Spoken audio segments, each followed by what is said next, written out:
এই যে গাড়িটা দেখতেছেন না, এই গাড়িটা দেন কি করে, নামো, গাড়ি থেকে নামো। কি কি সমস্যা? গাড়ি যে চালাইছো, গাড়ির রুলস জানো? গাড়ি চালানোর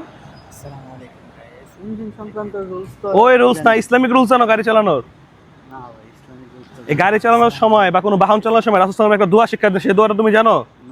এই দোয়াটা না জানলে তো মানুষ অ্যাক্সিডেন্ট করবে, কি এই জন্য বেশি বেশি অ্যাক্সিডেন্ট হয়। আজকে আমরা এই ভাইকে শিখাবো গাড়ি বা বাহন চালানোর দোয়া। আসুন ভাইকে আমরা শিখাই। গাড়ি স্টার্ট দিলে, বিমানে উঠলে, ঘোড়ায় উঠলে, যে কোনো বাহনে উঠলে এটা পড়তে হয়। কোরআনের আয়াত, সুবহানাল্লাযী সাখখারা লানা হাযা ওয়া মা কুন্না লাহু মুকরিনিন ওয়া ইন্না ইলা রাব্বিনা লামুনকালিবুন। এই যে আপনি দোয়াটি জানতেন না, এখন জানলেন, কেমন লাগলো? আলহামদুলিল্লাহ। আমি আগে গাড়ি চালানোর জন্য যে দোয়াটি সেটি জানতাম না, তবে আজকে আমি আপনার মাধ্যমে জানতে পারলাম, তো আমার খুব ভালো লাগছে। এখন থেকে আমি গাড়ি চালানোর আগে এই দোয়াটি পড়ে নিব। আপনারাও গাড়ি হোক, যে কোনো বাহন হোক, ঘোড়া হোক, বাইক হোক, এই দোয়াটি বেশি বেশি পড়বেন এবং নিয়ত সই করে পড়বেন। ইনশাল্লাহ আমি বরকত পেয়েছি, বিভিন্ন বিপদ থেকে আমি হেফাজত পেয়েছি, আপনারাও পাবেন ইনশাল্লাহ। আসসালামু আলাইকুম।